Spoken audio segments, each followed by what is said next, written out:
The headache arrives, a dull throb behind the eyes. Or perhaps it's the familiar ache in the knee, a constant reminder of years lived, of work done. Without a second thought, you reach for the bottle. The one on the counter, the one in the cabinet, the one you've trusted for years. It promises relief, a simple solution to a common problem. You take the pill, swallow it down, and wait for the pain to fade. It's a ritual, ingrained and automatic. But what if that simple act, that moment of seeking comfort, was secretly working against the very foundation of your health? What if the relief you seek comes at a hidden cost, a silent pressure building within? High blood pressure affects nearly half of all adults in the United States, a staggering number. Many manage it with medication, with diet, with exercise. They do everything right. Yet, for some, the numbers on the blood pressure cuff refuse to budge, or worse, they climb. Could the culprit be hiding in plain sight? In the very medicine cabinet we rely on for comfort? This is not just about a pill. We live in a world where pain relief is readily available. It lines the shelves of every pharmacy, every grocery store, even gas stations. Over-the-counter painkillers are perceived as safe, as benign, as everyday necessities. We grow up seeing them advertised, hearing about them from friends and family. They are woven into the fabric of our lives, a quick fix for life's inevitable aches and pains.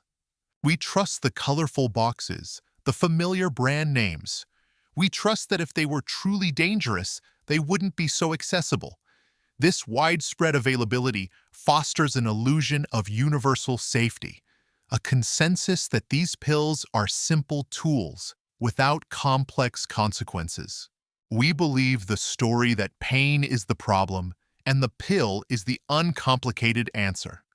We take them for headaches, for back pain, for arthritis, often daily, often for years, without a second thought about how they might interact with other conditions, other medications, other systems within our bodies.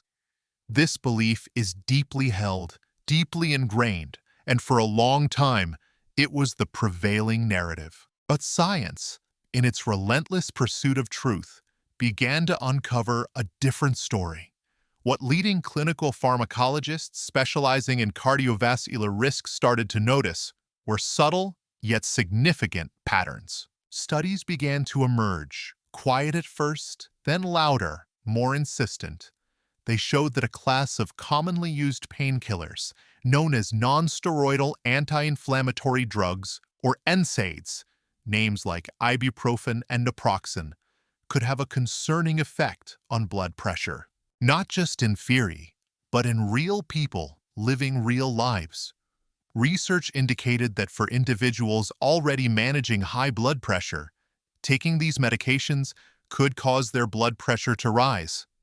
Not only that, but these same medications could actually interfere with the effectiveness of the drugs prescribed to lower blood pressure. The very medicine taken to protect the heart was being quietly sabotaged by the medicine taken for pain. This was the first crack in the foundation of the old consensus. The simple pain pill wasn't so simple after all. It had a hidden power, a power that could directly oppose the critical work of keeping blood pressure under control. The first step in building a new reality, a reality where pain relief doesn't compromise cardiovascular health, is understanding the players. The foundational strategy is simple, yet profound. Know your painkiller. This means moving beyond brand names and looking at the active ingredient. Is it an NSAID, like ibuprofen or naproxen? Or is it something else, like acetaminophen? How do you do this? Every over-the-counter medication has a drug facts label.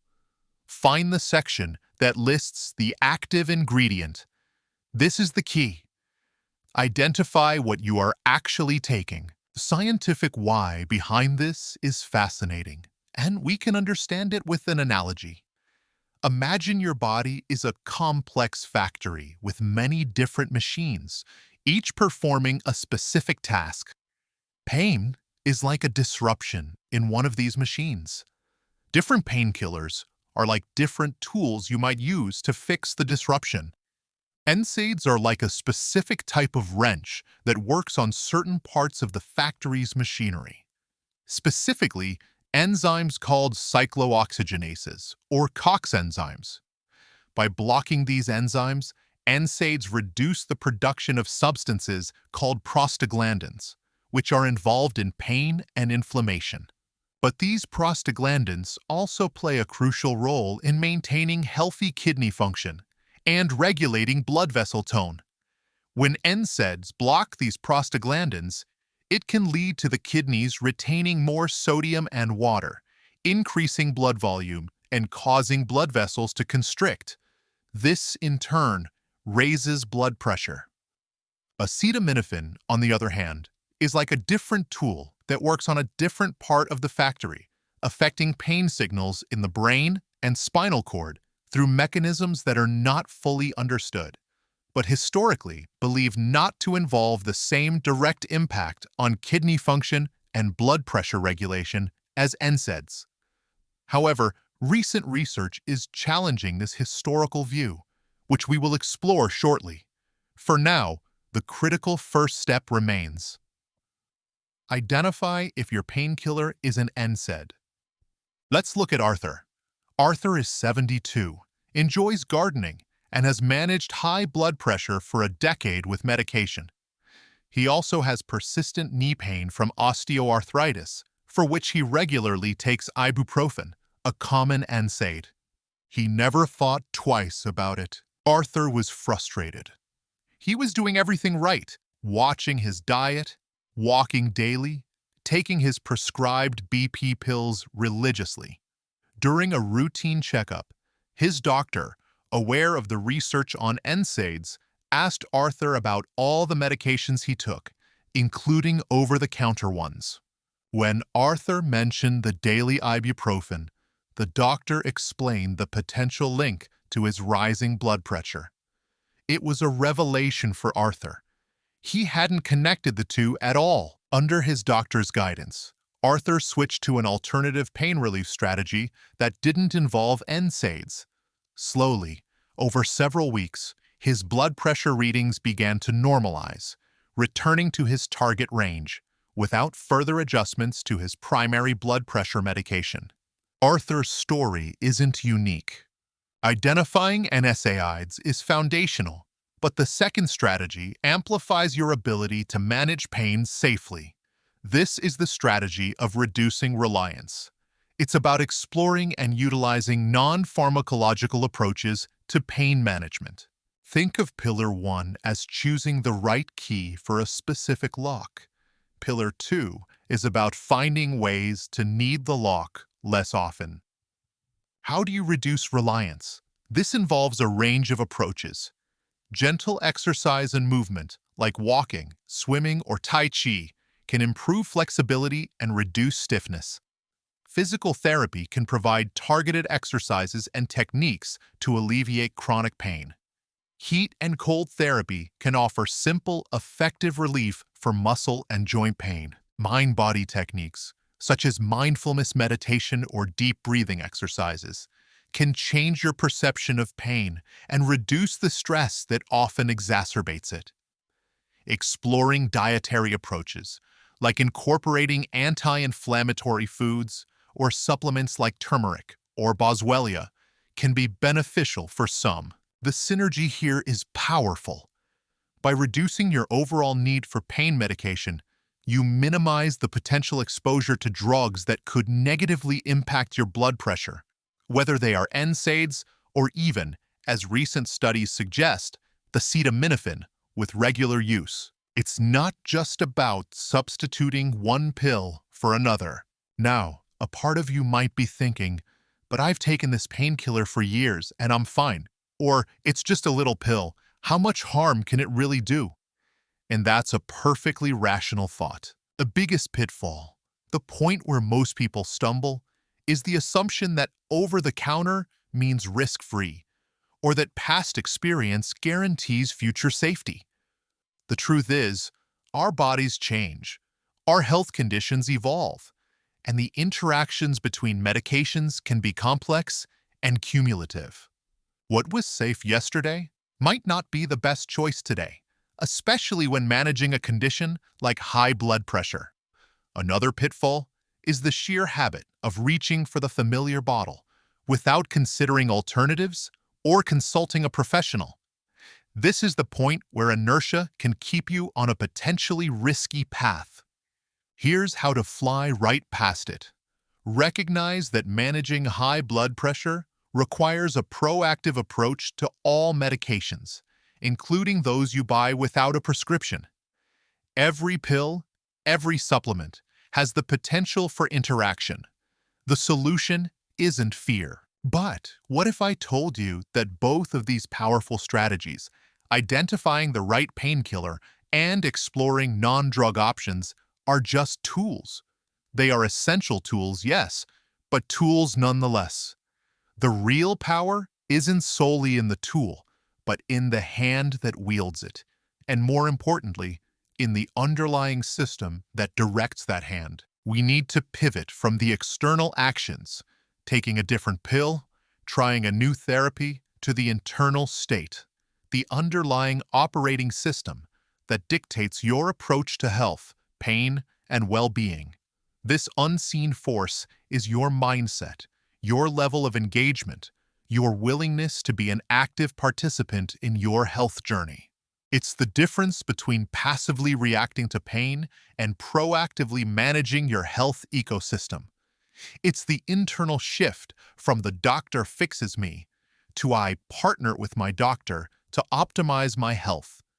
This internally operating system is the master control panel, and unlocking its potential is the key to lasting transformation.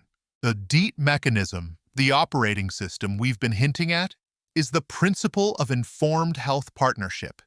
It's the understanding that managing a complex condition like high blood pressure, especially when dealing with other common issues like pain, requires you to be an active, informed partner with your healthcare providers. Let's use an extended metaphor. Imagine your body as a magnificent, intricate garden. High blood pressure is like a persistent, invasive weed that threatens to choke the life out of your most vital plants, your heart, your brain, your kidneys. Your blood pressure medication is like a carefully calibrated irrigation system designed to nourish the good plants and starve the weed. Now, pain is like a pest infestation in another part of the garden. You need to address the pests, but you must do so without disrupting the delicate balance of the irrigation system or harming the vital plants. NSAIDs, in this garden metaphor, are like a powerful, broad-spectrum pesticide.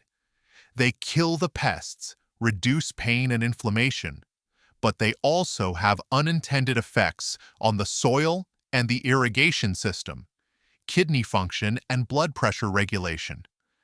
They can make the irrigation system less effective, interfere with BP meds, and even damage the soil over time, impact kidney function. Acetaminophen, in the older understanding, was like a more targeted pest control that didn't affect the irrigation system. But recent research suggests that, with regular use, even this might slightly alter the soil's composition, subtly impacting the irrigation system's efficiency. Unlocking the master control. Informed health partnership means you, the gardener, understand the ecosystem. You know which plants are vital: heart, brain, kidneys. You understand how the irrigation system works, BP meds. You recognize that different pest controls, painkillers, have different effects on the ecosystem. You don't just blindly spray. Mastering this internal state, becoming an informed health partner, creates a powerful cascade effect that extends far beyond pain management and blood pressure control. When you actively engage with your health, when you understand the why behind the recommendations, you make better choices consistently. better blood pressure control, achieved through informed decisions about pain relief and medication interactions, directly reduces your risk of devastating events like stroke and heart attack. Reducing reliance on potentially problematic medications lessens the burden on your kidneys and liver, preserving their function over time. But the cascade is also psychological and emotional. Taking control, feeling empowered by knowledge, reduces anxiety and uncertainty. You move from feeling like a passive recipient of care to an active director of your well-being. This increased confidence spills into other areas of life. You might feel more energetic, more capable of pursuing activities you enjoy, more connected to your body's signals. The garden thrives not just because the weeds are managed, but because the gardener is skilled, attentive, and works in harmony with the expert. This is not just about avoiding a specific painkiller. Let's bring it all together and revisit the central question we posed at the beginning. Can the very thing we take for relief secretly be undermining our health? The answer is a resounding yes. If we are not informed, if we are not paying attention, if we are not partnering with our healthcare team. We've journeyed from the illusion of simple pain relief to the nuanced reality of drug interactions and the power of proactive health management. Pillar 1 taught us to identify the type of painkiller we are using. Pillar 2 showed us the power of reducing reliance on medication through alternative therapies. And Pillar 3 revealed the master control, becoming an informed, active partner in your health journey. These 3 pillars support a life where pain can be managed effectively without jeopardizing the critical work of controlling blood pressure. It requires awareness, it requires effort, and it requires collaboration. And if there is one single, elegant, and powerful principle to take away from this entire journey, it is this: your greatest health ally is informed partnership with your care team. Knowledge is power, but only when put into action. Let's create an ignition sequence, a simple 3-day plan to start building this new reality. Day 1. Take inventory. Go to your medicine cabinet and look at the labels of every over-the-counter pain reliever you have. Identify the active ingredient. Is it ibuprofen, naproxen, acetaminophen? Just identify them. No judgment, just awareness. Day 2. List your landscape. Write down all your current medications, prescription and over-the-counter, and any health conditions you have, especially high blood pressure and any related conditions like kidney issues or heart problems. This creates a clear picture of your personal health landscape. Day 3. Initiate partnership. Contact your doctor's office or your pharmacist. Schedule a brief conversation specifically to review your pain management strategy in light of your blood pressure and other health conditions. Bring your list from day 2. This is the critical step of engaging your expert partner. This simple 72-hour sequence moves you from passive unawareness to active, informed engagement. It builds unstoppable momentum towards a safer, healthier approach to pain relief. You have not just watched a video. The horizon is clearer, the path forward safer, because you have chosen knowledge over assumption, partnership over isolation. Your legacy is not just the years you live, but the quality of those years, the energy you possess, the activities you enjoy, the peace of mind that comes from making informed choices. You are becoming a master of your own health destiny. As you step forward, consider this. What is one small step you will take today to become a more active partner in your health journey? Share your thoughts. Connect with others who are on this path. Remember, this information is for educational purposes only and does not constitute medical advice. Always consult with your physician or qualified healthcare provider before making any decisions about your health or treatment.